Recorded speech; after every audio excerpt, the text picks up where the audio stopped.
大家好，今日牛醫生與狗護士嘅錄音時間又翻嚟啊！咁啊，開一條 free 先。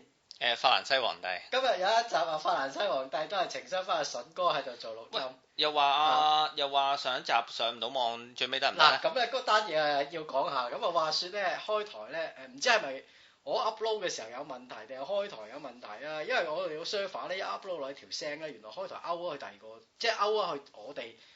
入去嗰個即係全聲嗰個位咧，揾唔翻啲舊聲啊！佢可能勾咗去第二個嘅 server 嗰度，咁可能嗰日嗰個人就唔得閒勾條聲出嚟，咁咪冇咯。咁我發覺一樣嘢好得意啊！原來我哋好多人聽，咁咧阿發明仔咧介紹我用一個雲端技術，就係話將條聲擺落 Gmail 嗰個雲端 server 嗰度，5分鐘個 server 冧咗。即係你諗下幾多人 download？咁即係我哋要搬屋噶咯，其實即係唔可以再擺喺開台度啊。而家今日得，因為可能多人即係瘋咁樣度。有冇真係咁犀利啊？呢個不過其實可能啲人 download 咧，download 嘅時間長，可能你調翻轉有機會係開台本身個 bandwidth 係唔係好大，有咁嘅可能性。唔係啊，但係我哋個 server 雲端 server 釘喎。我擺喺雲端 server，因為條聲擺唔到開台啊嘛。後尾阿發明仔係叫我擺雲端 server 黐條 link 落去我哋個 Facebook 度，5分鐘咋就已經釘咗啦個雲端 server。係咩？係啊，我想問喺雲端 server 幾多人 download 就會釘嘅？我唔識啊。係啊，我唔識啊。佢話應該好多人 download 就會咁咯，香撚咗。咁犀利。焗住就擺咗喺嗰個有一個網友就教我哋就擺咗喺呢個阿恒啊。我哋個討論區有幾多會員先？唔撚知喎，不嬲用啲老面嘢，鬼知咩？你 post 佢呢個掣先啦。我哋而家即刻上去。咁啊不過 Facebook 上面都有200幾個 fans，即係證明如果有200個人 download，我諗都係應該唔得㗎啦。其實即係講緊我哋啲家用 server 啫嘛。其實即係開台嗰啲 server，我唔知有幾大，但我估唔會好大咯。因為你 server。你其實唔係你個 server 嘅大細，係你入去嗰條線咧嘅大細，即係你個膀胱可以好大，但係你條尿道好細。明白。咁你屙啲尿出嚟咪肥肥聲咁樣咯。哦，怪唔知啦，屌你老味，咁啊釘撚咗。咁好彩，恒大大或者我嗰個唔記得叫邊個，係啊咩 Tommy 李啊，有一個李哥嗰個教我哋擺喺 Space。乜鬼嘢嗰度？Send Space。Send Space，咁條聲卒之搞掂。咁好彩得佢教我哋啫，如果唔係閪梗。咁都幾好啊！即係嗰晚即係我哋漏嘢做。定係直頭擺咩？擺 YouTube 咧？我哋應該點擺咧？我就 upload 唔到，因為冇片啊嘛，冇片擺條聲上去擺唔到㗎。哦，係嘅咩？係啊！我見到以前嘅啲人會有張相喺度咁樣。係啊，但係唔知點擺咯，就係。我屌，真係。我就係唔識，如果識我擺咗 YouTube 啦。要揾翻阿花哥翻嚟搞搞先得喎。花哥都好耐未見到佢啦。花哥江湖再見啦呢啲。希望係啦，屌。今日咧講法蘭西皇帝。法蘭西皇帝係咩意思咧？你知唔知咩意思咧？費撚事傾。費撚事傾。有啲嘢咧，有啲時刻咧，我終於明白咧，費撚事傾咧。呢個道理啊！其實可以擺喺度，大家都聽到嘅。唔係啊，屌你變得好細聲㗎。哦，係咩？係啊，我就係試撚過啊，俾人屌啊我哋。你又好細聲，我好撚大聲。點解？因為佢唔係因為你低頻重啊把聲。係咩？把聲尖咧，收咪咧就會好收啲咯。話說咧，近排有單咁嘅嘢。我咧就有一個工作要 pass 俾我內地嘅同事去跟，咁喺北京度發生嘅。咁個客就係香港上去嘅。上咗去之後呢，個客呢用我地方嘅時候呢，我早幾日就問啲同事啦，我話：喂，嗰個搞掂未？咁大家拍晒心口話全部搞掂啦。咁個結果你估都估到啦。上到去嘅時候呢，個客話啲油都未油光。跟住然後呢，就話聞到臭味。大家呢揾晒，佢話啲客啊上到去嘅時候啊，揾條頸巾揞住我鼻行入去啊。你今日幾失禮？咁啊成件事衰咗啦，唔使講啦。咁然後呢。北京啲同事咧，仲喺個客面前同個客講話，都係筍哥衰啦，話咗咁話到個地方未得，就夾硬逼我哋要去推銷咁樣。呢招真係堅啊！因為其實唔堅嘅，點解咧？其實呢啲係水平好低嘅。但係咧，佢殊不知咧，個客咧，其實同我10幾年兄弟。即係咧，如果我喺一個咁遠嘅地方，我都諗住去海溝佢嘅話咧。佢真係冇嘢好講，即係個客講真就係我啲朋友嚟嘅，嚇，咁然後咧個朋友打電話俾我嘅時候咧，就話有件咁嘅事，咁然後咧個上邊咧嗰個經理諗住打我毒針咧，仲俾我朋友屌翻佢轉頭添，嚇屌撚到佢拆咕碌咁樣，咁啊算啦，咁一件事啦，咁後來咧我咧就我就喺度諗緊呢件事，當然有幾個樣嘢要諗啦，第一就係有個咁嘅地方。如果你發現上面啲同事咧根本就配合唔到嘅，咁即係經營唔好啦，經營唔好就會蝕錢啦。咁咧我初頭諗住同老闆咧一來哭訴啦，二來咧就要問下呢件事點樣解決啦。跟住我突然間心裏邊就留意到法蘭西皇帝。點解法蘭西皇帝對我有一個啟發咧？就係咧有時咧，其實咧每一個人咧。佢如果佢係真金白銀抌出嚟去經營一樣嘢嘅話呢，佢一定會知道嗰樣嘢嘅優點同缺點嘅，極少人會唔知道嘅。即係譬如話呢，我話喂下九護士其實有一啲缺點嘅，不如我今日講下九護士嘅缺點。其實佢自己知道晒，你同你嘅朋友講佢缺點係多餘嘅。一個人自己帶住嘅缺點就等於佢帶住粒痔瘡，佢就算有佢唔想俾你知，講嚟做咩呢？第二，我去投訴我啲同事，真正要呢件事執行呢，其實我同事絕無好處。佢做好咗之後又係咁，係咪？真正係想呢件事發生嗰個肯定係我老闆嘛。我同我老闆講話，佢哋啲同事執行得唔好嘅時候，我老闆會諗咩？其實最尾原來個共犯係邊個呢？就係老細。咁你同佢講做咩呢？第三，你諗住攞翻個公道。你老細攞公道，你係咪傻？你唔好咁睇喎，係因為呢點解呢？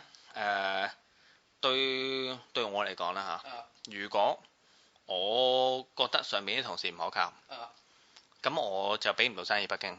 其實最尾影響都係佢嘅荷包。OK 係咪？咁所以呢，我要話俾佢聽呢，你大學啲同事呢，喺你背後做咗啲咁嘅嘢。但係個問題肯定係老細知道間廠嘅有。唔係當然啦，我其實已經知道佢知道有問題啦。咁但係呢，咁有兩個問題，就有地方問題同人事問題啊嘛。好啦，地方問題呢，解決唔到啦，因為呢個係一個事實啦。佢亦都老闆自己都管理失誤，咁但係呢，老闆亦都承擔咗佢嘅結果，就係老闆賺唔到錢咯，俾人哋話佢間公司個服務水準唔到啦。第二就係人事問題啦。OK， 人事問題出現咗兩樣嘢嘅，咁樣呢，就其實好多濕濕碎碎嘅，我就咁講兩件事啦。因為北京應該係負度數，我估而家係。而家梗係負度數啦。個客嚟到嘅時候呢。喺個門口嗰度，因為呢，我哋公司係喺啲小區入邊咁樣嘅，你基本上呢，如果我唔講，你好難知道嘅。咁然後呢，係咪要搭車搭好遠嘅啫？唔使3環，3環，即係算係中央啦，叫做。跟住然後呢，我個客呢去到時候呢，就打電話叫個 sales 出去接佢。個 sales 呢就真係有電話呢，就同佢講呢：「我而家話俾你聽點樣行。」屌你！咁樣呢，服務唔到位啦。OK， 咁然後呢，去到佢哋咧要決定咧，將啲器材咧，即係將啲架撐咧搬去另外一個地方度做嘢嘅時候咧，咁然後咧啲同事完全翹埋隻手唔幫手啦，跟住然後咧佢只係叫佢咧出嚟幫手看住啲嘢，我哋自己搬，因為咧啲嘢要落一層樓梯再過咁樣嘅。個同事話：我請我翻嚟唔係做呢啲嘢。唔係，我想問單嘢，佢個價錢係咪好奀定係真係有肉食？唔係，而家有錢賺啦，係你諗下講出租呢個行業啊。佢係你知道就係你啲嘢買翻嚟，你租得越多就賺越多。你好似你架的士買咗你個的士牌500萬買咗啦，你下下租出去都係錢嚟㗎啦。即係嗰筆數目係可觀嘅。可觀嘅，即係唔會係奀到屌你個人都。你如果冇錢賺嘅，我哋公司點動得喺度啊？大佬，我哋又唔係做啲開門口生意。有冇錢賺一件事，嗰筆數目可唔可觀先？可觀。你諗下，係一個好遠嘅生意啊！香港上北京做嘢。係啊，咁你乜都冇喎，然後呢，你由乜都冇去到乜都有呢個過程，你諗下要使幾多錢？係啊，咁然後最尾當然係俾另外一間公司接咗啦，即刻。咁唔緊要啦，即係呢啲瑣碎嘅嘢呢都唔好提啦。跟住呢，我都會諗即係等下老闆即係俾翻個，即係睇呢件俾翻個 judgment，即係佢要有一個立場咁樣。你其實對間公司點樣睇嘅呢？你想間公司跟住點樣溫落去嘅呢？你明知搞唔掂嘅時候。即係老闆咧就好得意啊！我同佢初頭咧講嘅時候，老闆講咗好多廢話，係即係話呢個同事跟咗我10幾年，男定女？女人嚟嘅。咁啊得。跟住然後佢話跟咗我10幾年，呢個而家又有肝病，跟住咧，其實我個人可能心地真係好差。啊！屌，我夠高血壓啦，即係你冇㗎，你大家病個個都有㗎啦。你傻啦，神神哥嗰個肯定係老細條女啦。唔係，絕對唔係，絕對唔係，因為嗰條女好樣衰嘅。啊！可能老闆中意食屎都未定嚇，大家啲口味好唔同。不過但係就係我老闆開頭咧，初頭入大學做嘢嘅時候，為咗節省成本咧，就請啲好平嘅人嘅。而啲同事咧亦都跟咗佢好長時間，其實係咁啫。就即係老闆嘅情婦呢啲，其實我哋都知嘅。講真，即係邊邊啲有機會係我哋知。真係嗰個秘書而家咪老闆娘咯，咪死咗狗。如果嗰條女係呢個老闆個情人，死咗狗世啦。即係你估老闆娘真係跳通，即係食齋嘅咩？喺大陸做到老闆娘，即係秘書升做老闆娘啊！你諗下嗰啲係咩人嚟嘅？根本就係一個動物園，一個互相殘殺嘅動物園。你唔好諗得太簡單件事。跟住然後我就喺度諗，其實咧由我覺得咧要去幫公司去諗點樣去增加我哋嘅錢。去到去 fix 我哋公司嘅問題，然後再諗我哋公司嘅人事問題，跟住然後咧我喺度諗，最尾我就決定唔講嘢，即係呢個轉變好得意嘅。我由開頭咧覺得哇好嬲啊，因為我咧花咗好多時間啊，去將呢個生意經營出嚟，我要去 organize 一隊 crew 由香港去北京咧，然後要做好多嘢先至可以成功㗎嘛呢件事，跟住因為上邊個 backup 做得唔好。咁我一定係覺得好失落啦，因為錢賺唔到，時間係花咗。最簡單就係咁，即係公司蝕錢，蝕完之後呢，仲要蝕埋聲譽喎。多多少少我朋友識咗我10年，佢一定會覺得你都係仆街嚟噶嘛，係咪先？咁然後，但我諗完一輪之後呢，一個人啊，如果有問題嘅時候，你最好唔好話俾佢聽，因為佢通常都知。啱啊，呢個就係我今集呢想講啦。好多時呢，我哋會覺得我哋要俾意見，我哋好多時想睇到，呢個人我哋要俾啲意見佢，嗰個人我哋要俾啲意見佢。而一個人呢，我近排有個投資專家呢，佢104歲，佢嘅人生頭80有60幾年呢，都係做緊投資活動嘅。啲人問佢呢，你嘅長生秘訣係乜嘢呢？咁樣，咁佢話其實冇所謂長壽秘訣。佢話咧根本咧，我哋日常咧有好多細節啊，有好多嘢嘅地方，我哋根本就可避免嘅。但係我哋通常都會俾我哋嘅衝動就去管理咗，係啦，管理咗自己，然後咧令到自己咧減短自己嘅壽命。我喺今次嘅活動裏邊咧，我明白一樣嘢咧，即係有時識揀唔講咧，係最好嘅，就係咁。我話俾你聽，筍哥，我以前係一個好衝動嘅人。嗱，你識我咁多年，你都知啦。以前我係一個比較衝動嘅人，而家咧，你見我比較沉默好多嘅。咁除咗喺呢支咪，我哋好中意講嘢之外，實際生活上邊我哋都唔係一個好中意即係講嘢或者俾意見嘅人。咁仲有一樣嘢想提一提嘅，DBS 我話俾你聽，頭先阿筍哥食咗你啲曲奇餅，佢話好正，但係因為佢呢個即係嗰個叫乜鬼嘢啊？你尿酸過多，唔食得多，咁所以就多謝你啲曲奇餅。係食咗一啖，覺得係水準之上嘅。係啊，絕對水準之上。但係我哋啲 fans 千祈唔好再送嘢俾我哋啦。我哋太多，唔係我哋嘅物質太多啦已經。係咩？係啊，我都覺得算係咁啦。唔係我哋算係咁。你而家有啲咩係缺嘅？你覺得？有啊，要大波妹咯，點解最缺係大波妹？嗰啲送唔到俾你。係啊。咁咧話說咧，近排前幾日就係有一個我哋嘅同事，我哋個飯堂係出名難食，我講大俾大家，我講俾大家聽。醫院飯堂一定係難食嘅，全香港有一間好好食嘅醫院飯堂，但係你哋唔會去嘅。嗰間係邊間呢？仁安醫院嘅醫院飯堂。點解呢？食個炒飯要100幾蚊。係啊，但係佢唔係員工飯堂啦，即係。員工飯堂梗係唔係員工飯堂啦，佢係嗰啲佢寫到明係由香格里拉總廚負責嘅。即係佢嗰個飯堂係由酒店負責嘅，咁呢啲咪好食咯。即係你要食好嘢，你咪要俾錢咯。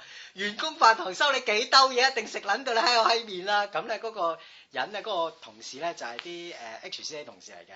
咁咧就係負責我哋飯堂嘅，即係有啲咩投訴啊，佢咧就要反映。咁我嗰日咧就食呢個豬扒香腸飯，豬扒炸熟，咁啊 OK 啦，香腸六熟，飯少量，加豉油，加邊啲咧？你食過潲水未啊？潲水嗰啲菜咪乜撚嘢菜都有嘅，即係瓜又有啊，菜心又有啊，散菜又有，即係仲要雜菜啦。雜菜啦，嗰啲菜仲要係切有啲係切件，有啲係切粒。點解咧？因為切得爛嗰啲去啊嘛，爛嗰啲抌翻佢俾啲好嘅你食啊嘛。我以前做茶樓我知啊，即係總之逢係雜菜就係原因係咩咧？因為有一烹菜爛咗，所以咪切撚咗啲爛噶啦，咪俾啲咁嘅嘢食啊。咁佢埋嚟，佢話。阿狗護士啊，介唔介意張相？我話唔介意，但係你唔好影我樣。佢話你呢啲嘢點食？我話阿哥，你知唔知我哋嗰間餐廳係美心負責？我話知啊，佢話知。我話你知唔知美心係集團嚟㗎？佢話知。我知唔知美心係上市公司嚟㗎？佢話我知。我話屌你老味，收你30蚊個餐，佢唔俾啲老鼠藥你食，食死幾件，聽日冇人嚟幫襯都算偷撚笑啦。仲要話件豬扒，佢話哇，我上次食嗰件豬扒有幾大粒咧？大過5蚊銀啦。大過5蚊銀少少2粒，佢話我上次食得2粒，我屌你啦，有2粒你咪算偷笑，我以前食粟米6粒飯真係得6粒粟米啊，屌你個係飯堂啊，梗係咁噶啦。其實如果去飯堂咧，如果大家咧想去，即係講真，譬如我哋周圍出去做嘢咧，其實貴飯又有得食，平飯有得食，最平嘅飯都會食。講真，如果你係有呢個經驗嘅話咧，通常都會揀啲唔食肉嘅地方咯。咩叫唔食？即係你譬如話，你會唔會叫肉啊？你個飯裏邊最好就係冇肉嘅。即係菜咧，如果佢一係就腐。你試過啦，買斤菜心擺喺屋企，如果洗濕咗嘅，聽日會爛噶嘛。佢唔爛就係食得噶咯。佢只係得2個情況嘅啫，一係爛，一係唔食得。咁煮菜都係2個情況嘅，一係就爽口，一係腍咯。其實爽口同腍都食得㗎，佢 condition 都係好嘅。但係難食咯，屌！難食都好咧，其實咧我以前咧喺深水埗咧有一排成日喺深水埗食飯，跟住然後咧我個同事咧就好中意食星洲炒米嘅，跟住咧然後咧佢食星洲炒米咁，你知啦，星洲炒米咁濃味咧，其實裏邊咧有啲嗰啲咩火腿啊、叉燒啊，其實冇所謂嘅，你呢個食唔到啊嘛。有一日佢唔知屎忽痕咧，講咗食廈門炒米。哇，惡食咯！跟住咧，然後咧。佢後來咧，佢食到嗰塊火腿咧，縮嘅咯，係臭嘅，係啦，係縮嘅，啱，你講得啱。點解咧？佢話：喂，阿筍哥，俾塊火腿你睇下，我食到啱唔縮味。佢揾我求證下，我都食咗，屌雞啦咁樣。即係我唔係緊係，即係我覺得係有問題啦，我都話俾你係真係有問題咁樣。跟住然後咧，佢個決定係咩？聽日食翻星洲炒米。都係縮嘅，但係食唔到啦。喂，你諗下咧，其實只要咧你諗下，其實而家嘅經營咁困難咧，雖然呢個題目係即係如果講經營成本呢個題目其實係好悶嘅，但係咧大家咧都不妨咧要成日咧去思考住咧一樣嘢背後佢一定會有成本，即係包括你做人都好多成本嘅，你生活都有成本嘅，係。如果咧大家咧思考清楚成本呢樣嘢嘅時候，你就會考慮到點解一塊火腿會縮。啱啊！一個鋪頭擺喺深水埗，一條旺街裏邊，屌28蚊食個米粉，你想點？啱啊！即係呢個就係最主要嘅。你生活，你要生活，人哋都要生活。啱啊！即係人哋都需要利潤。啱啊！咁然後你話喂，咁都唔係俾啲縮嘅，縮就唔代表有問題喎。啱。即係你食咗最少，一係你起碼你仲食咗4次啊嘛，即係證明你食完4日都冇死到啦，係咪先？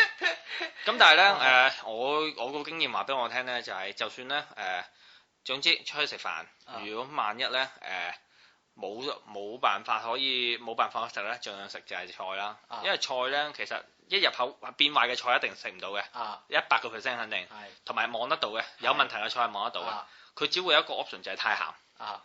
咁然後咧第二個情況咧就係真係冇辦法咧，71叮飯。同埋我自己揀咩咧？如果真係出去食，亦都係冇辦法。即係食啲好啲嘅嘢，麥當勞咯。麥當勞啲嘢永遠唔會壞嘅。即係呢個係我嘅秘訣咯。一係就食三文治，去邊度都係永遠食三文治咯。因為三文治一壞你就知㗎啦，蛋治屌你老味腿蛋治壞嘅你食撚到係嘛？咁啊係同埋不過咧呢個咧就係我一個喺北京做嘢嘅朋友咧，佢係做咩嘅咧？佢係幫人哋去做，佢係做啲好大嘅買賣嘅，佢做啲好大嘅買賣嘅。佢飲食有一個原則嘅，我同佢食過幾次飯都知。一定唔食凍嘅嘢，一定唔食凍嘅嘢。所以三文治咧，佢一定唔會食嘅。點解唔食凍嘢啊？佢驚咧啲凍嘅嘢咧會有細菌啊。哦，明白。係啊，我哋譬如話唔食生嘢，佢譬如話佢成日周圍飛噶嘛。佢話唔食生嘢，唔食凍嘢。太辣。係啊，因為你周圍飛肚屙肚痛。太辣太油嘅嘢都唔食。佢4樣嘢唔食嘅。同佢食飯咧，咁避開呢4樣嘢，咩都食。嗱，咁咧個同事就話：哇，屌你老味啲嘢唔得！我話俾大家聽，香港有一間飯堂，我食過係最好食嘅員工飯堂，唔收錢嘅。永隆銀行嘅飯堂，永隆銀行好出名嘅飯堂，因為永隆銀行係家族式經營，而家唔係啊嚇。以前永隆飯堂最出名係咩咧？達官貴人喺上邊。晏晝我真係見過好多達官貴人。嗱，嗰次我係掹車邊，人哋請我上去食嘅啫。達官貴人上到去食咩咧？食翅大閘蟹。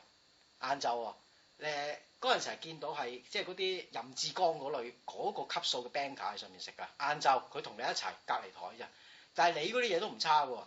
有燉湯，3餸即係2餸飯排隊畢咁樣，啲2餸飯全部係企理嘅，即係總之唔係話，哇屌你霎一烹出嚟，屌你畢啊撚就上帝保佑，全部係好企理。即係啲蒸蛋拆界到4方形咁樣。係啊，好食過任何收你大約100零蚊午餐嘅餐廳，佢真係有良心嘅，啲湯全部係燉湯一盅盅燉出嚟嘅，即係。唔係話係喎，屌你例湯不比起例水，全部係真係企理理。個飯堂嗰個廚師啊，真係即係廚師嚟嘅，即係唔係話屌你攞咩求卵期炒碟嘢出嚟俾你嘆下嗰啲，唔係呢啲人嚟嘅。所以上邊好多 banker 食飯嘅，即係你晏晝就真係全部 banker。我上次係揼心口又去食嘅，食過晏晝食過夜晚，佢夜晚都有嘅。夜晚就唔係招呼員工㗎啦。夜晚就係招呼一啲達官貴人，譬如老細嗰日想開圍飯咁樣，咁啊招呼啲達官貴人，哇嗰啲嘢食啊真係，如果你話容記當年好食，佢可以好食過容記好多倍。咁好犀利喎！真係好好食，即係係啲達官貴人嗰個口碑嚟㗎呢度，即係唔係話係喎九護士你91246，如果你真係咪上邊有觀眾以前做過永隆銀行，你一定知道㗎。永隆銀行嗰個總行上面個飯堂係超級中環出晒名，好食。嗱呢啲飯堂人哋真係有良心，但係人哋要俾好多錢啊嘛，即係個老細真係要揼錢出嚟啊嘛。屌你，我哋嗰啲飯堂美心經營，美心上市公司佢要賺錢㗎嘛，大佬。你30零蚊個飯鋪租咧電咧，屌你老味燒太陽能㗎個石油氣爐，屌你老味燒石油氣㗎嘛大佬。留意樣嘢咧就係咧即係煮飯咧，作為一個手工咧，即係佢係一個手工嚟㗎嘛。而好多人好得意嘅，你譬如話咧，好似我哋做影相呢行咁樣如果你係可能你都會有相同嘅經驗嘅。唉，嗰啲人識鬼睇咩？咁啊唔係啊。做嘢食嘅人咧，就會有咁嘅睇法。嗰啲人識鬼食咩？跟住然後咧其實就唔會嘅，即係呢個世界嘅人嘅即係好啲嘢食日日食。我就算唔識食，我都識食邊啲係好食，邊啲唔好食啦。第一飯你俾米碌我，米碌已經唔好食啦。第二樣嘢，你話飯堂可唔可以唔好俾米碌得？你知唔知有幾錢包米花？即係咩叫米花咧？大家米花就係你蒸出嚟啲飯，粒粒係長形，前尖後尖，中間卜起嗰啲叫米花。嗱，唔係蒸完出嚟開花嗰啲喎。有啲米蒸完出嚟咪突然間中間劏開咗，好似爆開咗咁嘅，嗰啲係垃圾米嚟啊！即係嗰啲米真係唔靚啊！逢係靚嘅米蒸出嚟成粒爽口嘅，擺落口咧就真係沙沙聲爽口。最靚嘅米花有呢個鼠牙尖啊，香港出㗎，香港出嘅米係好靚㗎。之後有貓牙尖，你可以去元朗有啲鋪頭買到啊，買包鼠牙尖，買包貓牙，而家買包貓牙尖我諗屌你老味幾嚿咯。咁你唔使食嗰啲嘅，即係嗱我講靚米啫。唔係啊，其實你講真，你唔需要一定係最頂級㗎，你又唔需要係最低級㗎。喂，大佬你咪買包嗰啲，我屋企食嗰啲300零蚊一大袋嗰啲。茶樓點即係飯堂點會俾呢啲你啊？一日蒸幾多包米啊？你個飯堂啲米唔使錢啊？人哋都要火爐蒸啊，佢用啲最撚平啊！即係你唔好話係喎，筍哥阿九護士佢可以撈啲米成本，佢唔係一個人幫你訂噶嘛，即係佢唔係淨係呢間飯堂訂啊，美心串燒幾百個飯堂噶，人哋計條數唔係一間間計噶，圍起條大數計噶嘛，一定係入啲最撚平噶。但係咁點解你喺美心快餐店佢用嘅米啊？快餐店同飯堂兩回事。嗱，快餐店佢賺你錢，嗰個利潤係高啲嘅。但係飯堂咧，佢一定簽咗一個合約，佢一定要個價錢維持喺幾多錢個水準入邊，所以即係可以大家消費到嘅。係啊，最鑊嘅嘢你嘆咯，一定係㗎啦，即係唔會話啊係點解你唔俾翻好少少？你最多賺即係條數賺少。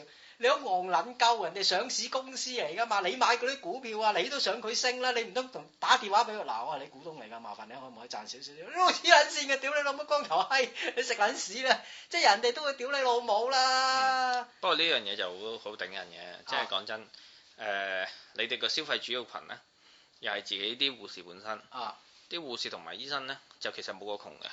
即係我諗窮人好少啦。但係你要問題就係啲人會咁諗㗎，你唔通整100蚊一餐喺度？100蚊一餐實好食㗎，屌你老味蒸海鮮都得添，但係啲人唔會俾啊嘛。你會有另外一個問題啊嘛，就係你哋同食肆太近啊嘛。喂，食肆唔近啊，行落去得10個字食飯啫嘛，我哋。係咩？得10個字。係啊，屌行到耐都食唔撚切啦。咁你都係落街食㗎，你都係。我攞飯堂食㗎。你譬如話，如果我當一個人食飯，一個人食飯，如果佢係花。即係如果佢係即係如果要花30分鐘先行到出去食飯，咁呢個折頭唔可以發生啦。但係我哋來回要花20分鐘。同埋飯堂你可以叫咩㗎嘛？叫外賣㗎嘛。外賣唔送嘅一個人。外賣一個人唔送嘅咩？梗係唔送啦！屌你嗰度。其實呢個你咪2-3個同事一齊叫咯。一間嘅4個人翻工，2個人食一間，即係2個人食邊會送俾你啊？唔食㗎，唔送㗎。哦，咁得意啊！好得意啊！其實咧，如果喺工廠區度做嘢咧。一個早餐都送嘅，其實係我成日都係叫一個早餐，佢咪照送上嚟。呢度唔送嘅，即係我哋。咁同埋仲有啊嘛，你第一你同食肆好近，咁然後其實大家咧10個字，我就同你出街食。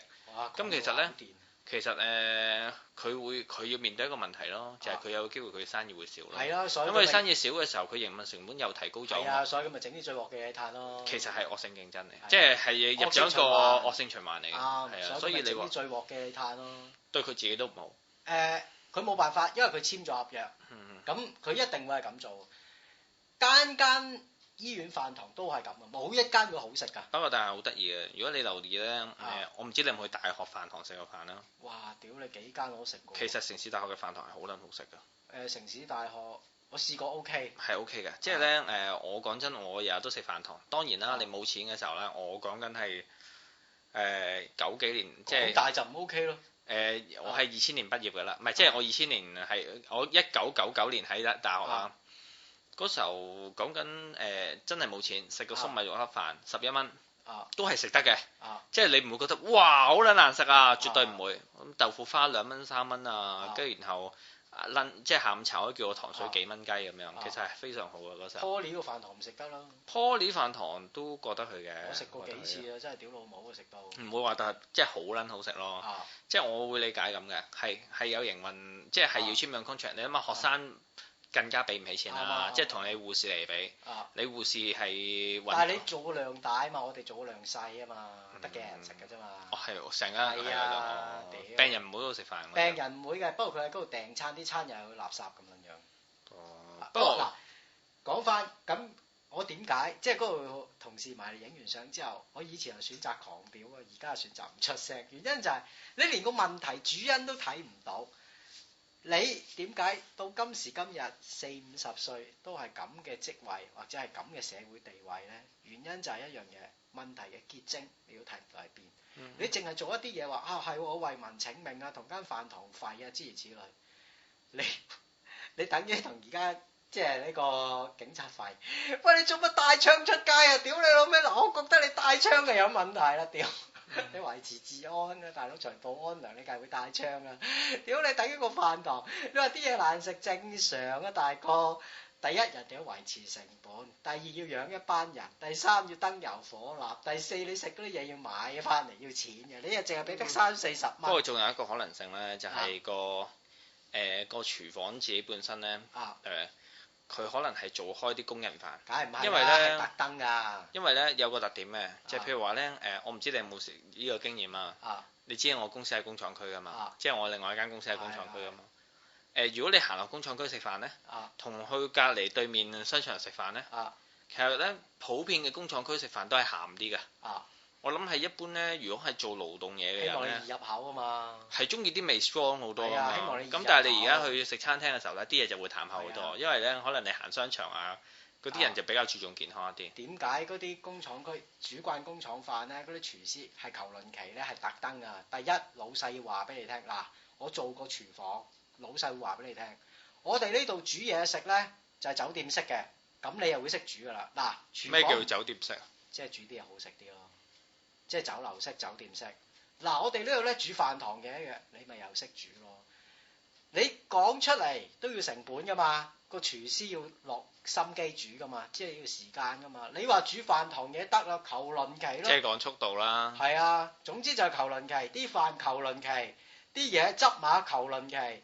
你乾炒牛河啊，飯堂炒一碟啊，同埋你5星級炒一碟啊，酒店都兩回事啦。飯堂牛肉炒撚好，拉好晒油擺喺度，縮嘅，真係擺撚到縮㗎夏天。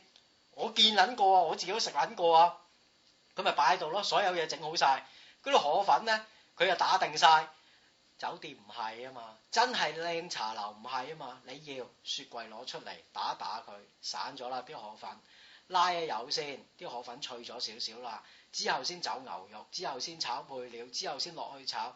工廠我屌你老母啦，一鑊食撚就唔食個保佑啦，你屌就係咁撚樣。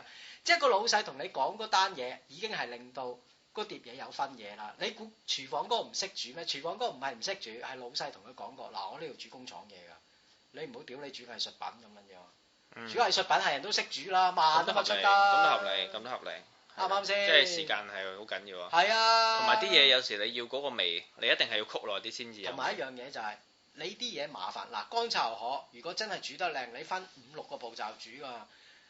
火爐已經喺翻度啦。如果你工廠區嗰啲一嘢煮撚好，你諗下個火頭，你加壓㗎嘛？茶樓嗰啲火頭燒火，油又要錢，屌你老味！你開5-6次鑊，屌你老味同開1次鑊3分鐘，邊樣嘢嘥錢啲啊？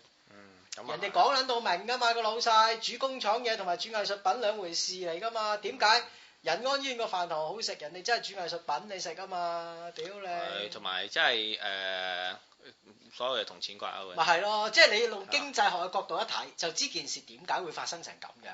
咁嗰個同事，即係我以前係梗係狂屌啦，而家梗係選擇唔出聲。所以好得意，即係咧，當人咧唔係當你明白嗰件事嘅時候咧，唉，有時咧你就係覺得都係唔好講。你講嚟係冇撚用。其實點解你覺得唔講咧？因為你唔明。其實好得意，即係咧。即係有啲人講嘅原因，因為唔明咯。所以其實咧，點解呢個禪宗咧，佢成日咧都會覺得咧，要不立文字，教外別傳咧。咩啊？講多次得唔得？不立文字，教外別傳。咩叫教外別傳啊？即係你嚟我呢度撈係學唔到喎。係啊，即係要，因為重點就係我係唔可以透過噏俾你咧。係啊，即係咧，即係呢個咩言人以手指月啊嘛。即係我指住隻手指，然後咧愚人就以手為月啊嘛。你以為月亮就係我隻手指啊嘛。我根本有時有啲嘢我知道咗，我根本冇辦法咧話俾你聽咧，真正個問題所在喺邊一度。就算你明白咗都好，你又唔可以考慮得咁廣泛。所以我懷疑咧，譬如話禪宗咁樣啦，即係咧到你去明白一個人覺醒嘅狀態係點樣嘅時候咧，其實你冇辦法去話俾人聽。因為有啲嘢我已經知道咗啦，並且我亦都知道咗咧，你要知道多好多嘢，你先會明，或者你要有個咁嘅經驗，先至可以去到我呢個境地嘅。所以咧，我就揀唔講啦。所以我就會覺得咧，好多時而家越嚟越明白咧，費撚時傾，費撚時講。嗱，我舉一個例子啊，有啲同事啊成日同我講。喂，狗護士，你個撚樣成日買淘寶，屌你老味，我呢邊啊好撚多假嘢㗎，買親都流嘢。我講個例子俾你聽，嗱，我買淘寶，我受過好多教訓啊，之後我而家先買到一啲你覺得我買嘅嘢點解唔似淘寶嘅嘢？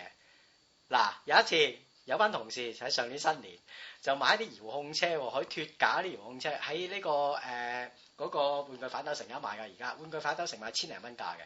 咁佢真係可以遙控甩個架出嚟啊！你架車褪入去有尾燈啊嗰啲咁，佢哋買咩咧？揀到全個淘寶網最平99.9，仲要因為買10架叫人哋免運費，咁嗰個人都怕撚咗佢免運費，買翻嚟冇一架得嘅，架架都壞嘅。咁嗰人就話：屌你老味，淘寶網買嘅嘢梗係唔撚得。我話俾你聽，我喺淘寶買嘅嘢，我未試過買啲咁嘅垃圾。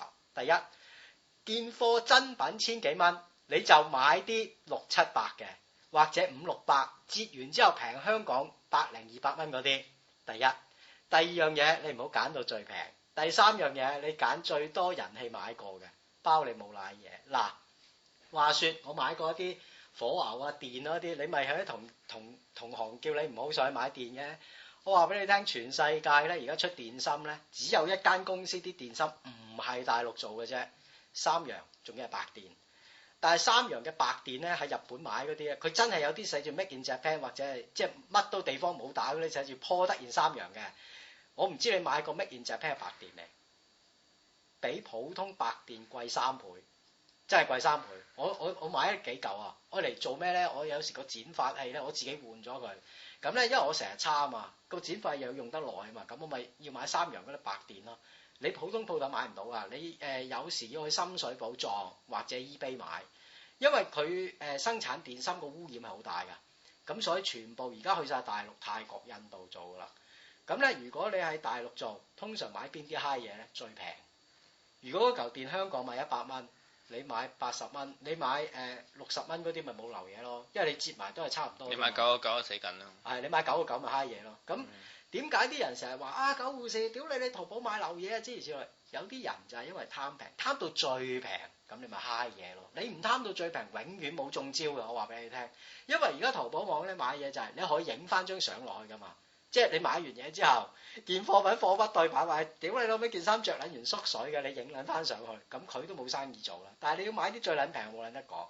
嗱，有啲嘢就係你係要意會，即係人哋講得，哇係喎，屌你啲嘢唔得啊咁樣，你又唔見我唔得，但我之前受過好多教訓，我費撚事出聲，即係費撚事同你傾，你根本唔明個中嘅道理嘅。點解香港有啲嘢要賣到咁貴？就係因為鋪租成本嘅。或者係佢要燈油火蠟啫，你買啲嘢個價錢係合理嘅，咁啊好少會賴嘢。係啊，所以同埋理解即係你都要理解人哋做鋪頭真係要賺錢。係啊，真係冇辦法。我覺得係其實應該咁樣講，可以咁樣歸納咗一個觀點咧，就係如果我哋要知道一樣嘢唔難嘅，譬如但係咧我哋要我哋明白嗰樣嘢就好，懂得個道理好難。懂得個道理好難。譬如話，我近排睇咗呢個悲慘世界咩嚟㗎 ？Hugo 嗰個。雨果。係啦 ，Hugo 嗰個。悲慘世界。孤星淚。哦，屌！係啊，我睇緊孤星淚，我覺得好好睇。孤星淚梗係好睇啦，喺世界上任何角落都係，我都係被壓迫嘅一群，我都係想拿起槍桿子同你調位嘅一群。屌你老咩？孤星淚個古仔就係咁，所以百年不衰就係咁嘅原因。其實唔係，因為你咁樣講咧，你睇咗未先？孤星淚我睇小説。你睇嗰個係1000頁版定100頁版先？原裝正版。幾多本啫？原裝正版3本嘅。3大本啊嘛，你睇晒？睇晒。OK，咁你應該唔會咁講嘅喎。係啊。因為其實呢個 Hugo 本身咧，佢係一個由佢阿爺嗰代開始已經係一個宗教家，佢本身係一個保守派嚟嘅。係咪？佢本身就唔鼓勵革命。係啊。佢本身唔鼓勵革命。佢本身唔鼓勵革命，所以咧你會發現咧，當第一如果你睇話劇咧，佢係咁講噶嘛。即係米克列主教行出嚟嘅時候咧，佢將嗰對銀燭送俾佢，送獎俾佢嘅時候咧，係同佢講：我希望你用呢個銀燭咧去買翻你自己嘅 dignity， 買翻你嘅尊嚴，同埋希望你係做翻一個服從法律嘅人啊嘛。佢係覺得你係應該要尊重政府啊嘛。佢係一個，其實冇啊，所以其實但係佢寫過法國大革命係仆咗街噶嘛，喺雨果筆下記錄嘅法國大革命係失敗噶嘛，係啊，所以同埋而即係中間有好多問題啦，譬如話咧討論到，譬如話中間有 Joffre 即係嗰個獄長咧，佢最尾要調跳河，即係佢要自己跳壩死嘅。其實好多人都唔明佢點解要死嘅。呢個就同呢個喺法國大革命前呢，呢個法國政府係波旁 family， 波旁王朝，波旁王朝，波旁大波嘅波旁王朝。呢個波旁 family 呢，佢不停咁樣復辟。又 collapse， 即係又瓜又嚟，又瓜又嚟。然後咧，作為一個制度擁護者，即係好似劉夢熊咁樣咧，我嗰時候咧，我就想 defence 梁振英，我想幫梁振英，幫梁振英。原來梁振英會善鳩我嘅，所以我又唔想幫佢。我發現咧個政府咧不停咧又起又伏，又起又伏，好似而家做民建聯好痛苦㗎，因為你要去支持一個成日都 up and down 嘅政府啊嘛。其實深刻以前曾特首係易做好多嘅喎，因為佢哋支持緊一個。即係一如既往嘅政府，佢之前同埋之後一樣啊嘛。而獄長呢，即係 Joffre 啦，佢處理唔到呢個問題嘅時候，係因為呢，喺嗰時候喺個 political 喺個政治層面裏邊呢，個政府不停 up and down，佢冇辦法去做呢個制度守護者啊嘛。跟制度嘅守護者，然後佢發現咗喺呢班反政府嘅人裏邊，其實佢哋都係道德嘅，所以佢先至會自殺啊嘛。所以呢。嗱，所以呢個就分別咗呢。你真係明嗰件事就係淨係睇咗個故仔，係然後呢，嗰啲人話你都冇理由 Joffre 要死啊乜乜親親，我同好多人討論過，我覺得好多人都係只係睇咗表面咯。明白，係啊，明白，就係咁。咁所以我就係想講呢，就係，但係呢，你要睇嗰1000頁紙呢嗰個過程呢，就痛苦到不得了啦。好撚痛苦。大部分人呢，可能只係睇咗100頁或者50頁嘅動畫，係啦，或者然後就睇咗個話劇就話自己睇過呢，咁係唔夠嘅，因為嗰個古仔呢，漏咗嘅地方實在太多。如果你呢真係睇書睇頭一個 chapter 都係講個大主角係咩人嚟，哇！時間即係好難過啊，真係。你簡直係覺得啲嘢又睇唔明喎。睇唔明係好正常嘅，又睇唔明，因為牽涉好多嗰個嘅歷史上面嘅。係啊，佢話俾你聽，一個人佢同樣係嗌過賓黨。同時咧，佢又係呢個唔知乜撚嘢黨，即係講佢喺有個官喺霧月政變嘅時候咧，曾經有支持咗呢個反對派乜乜。你要睇好多歷史上邊嘅。你根本就唔知佢講乜，係啦，所以你好難去 understand 嗰件事嘅背景。所以真正係知一件事係立體啊。你明白嗰件事一明白嗰件事立體，你會真正明白。但係當有人同你講嘅時候咧，如果咧你發現咧原來佢係唔知嘅時候咧，其實大家溝通唔到啊。咁咪大家唔講咯。係啊，我覺得。你睇孤星淚嘅時候幾多歲啊？我分咗幾次睇嘅，其實。我分咗幾次。你睇得晒？我睇晒，我睇晒。呢個真正的起心肝。我就翻工睇嘅。我的起心肝，我要睇晒佢，因為我覺得當年咧陳獨秀咧。邊個啊？陳獨秀共產黨開黨主席啊嘛。即係中國共產黨黨主席陳獨秀啊嘛，即係總之早過毛澤東啊，即係好係佢揸住一本就係《托洛斯基傳》，第二本就係《悲慘世界》。佢去呢個世界周圍走嘅時候咧，都係帶住呢兩本書，所以一定要睇，一定要睇。好，係咯，費等時傾，講完，拜拜。